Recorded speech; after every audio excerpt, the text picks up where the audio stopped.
What are the effects of commercialization of Indian agriculture? Ans. The major effects of commercialization of Indian agriculture are a. Increase in the production of cash crops like cotton, jute, oilseeds, sugar cane, tobacco etc. by substituting food grains and their growing localization into certain areas. B. Widening of markets for Indian cash crops. C. Rise in the income of a section of agriculturists producing cash crops.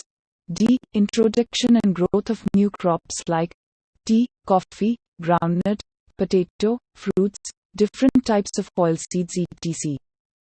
And A. Disappearance of village self-sufficiency.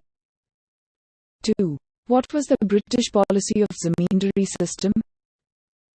Ans. The growth of a new land system in India affected tremendously India's economic and social life. In 1793, Lord Cornwallis introduced permanent settlement in Bengal and neighbouring areas. Under this new zamindari system, the peasants lost their ownership right over the land which in the past belonged to them. Since the zamindars enjoyed the right to raise the rent, they mercilessly exploited the tenants. 3. What was the British policy of Ryotwari system? Ans. A new totally different land system called Ryotwari settlement was evolved for large parts of Bombay and Madras, which subsequently extended to northeastern and northwestern India. Under this system, each peasant holding a plot of land was recognized as the landlord and made directly responsible to the state for the annual payment of land revenue. The conditions of farmers under the Ryotwari system should not have been as bad as under the zamindari system. 4. What were the stagnation and deterioration of agriculture? Ans.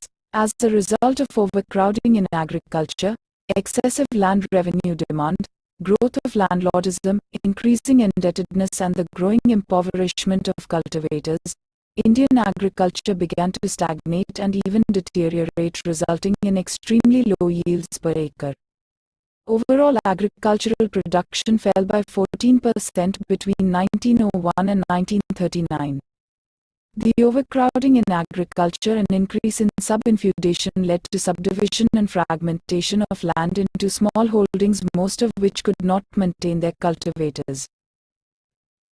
5. What was the decay of Indian handicrafts during the British rule?